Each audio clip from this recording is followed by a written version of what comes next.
Hi, this is my interview reflection video. So for the first question, what are your strengths as an interviewer and what are your weaknesses?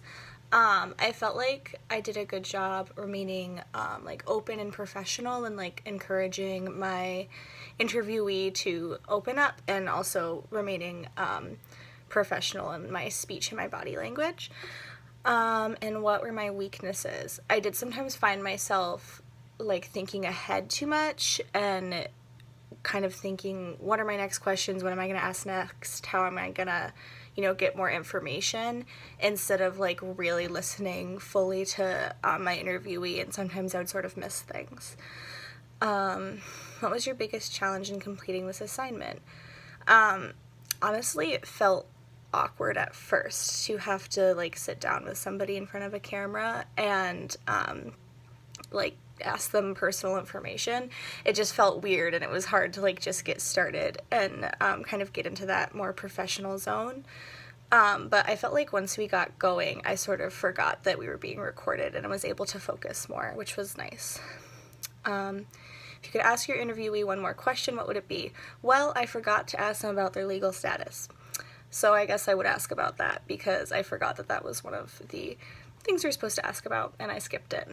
So that's probably what I would add. On a scale of 1 to 10, how would you rate the success of your interview? I might give myself a 7. I think for a first go, it went pretty well.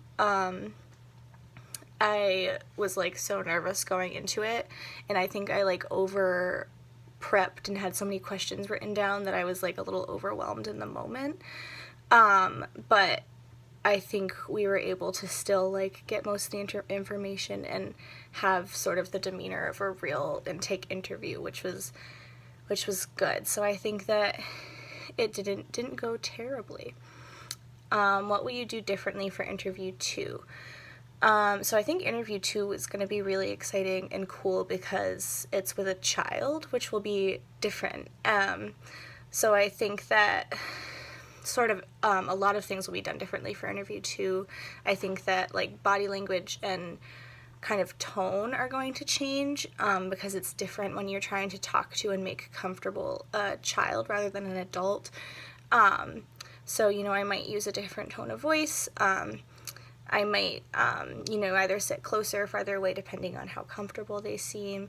And the questions will definitely be different and differently worded so that they can understand kind of what we're talking about, which will be cool to see. And another thing, I'll definitely have more questions prepared in the case that the child doesn't offer up as much right away as an adult does, because I know when interviewing an adult, they also understood that, okay, I should give as much information as possible in order to inform this person who's interviewing me, whereas a child might be more apt to either kind of just say yes or no and be shy, or just say a ton of stuff and miss some of the question points. So I'm going to prepare a few really specific questions in there to get any information that I might miss out on. And any additional thoughts I have regarding the interview or this assignment. So I ended up interviewing somebody who I knew pretty well.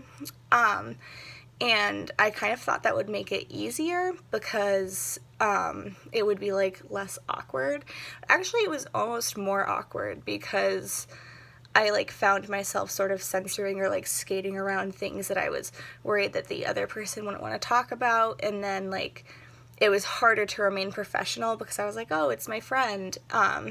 Whereas I think probably if I interviewed somebody who I didn't know, I would have been more apt to remain professional and not even think about that it was weird or awkward, because it would have been more of a real life situation. So I think in the future I would definitely take that into consideration. But yeah, that was my reflection. Thank you.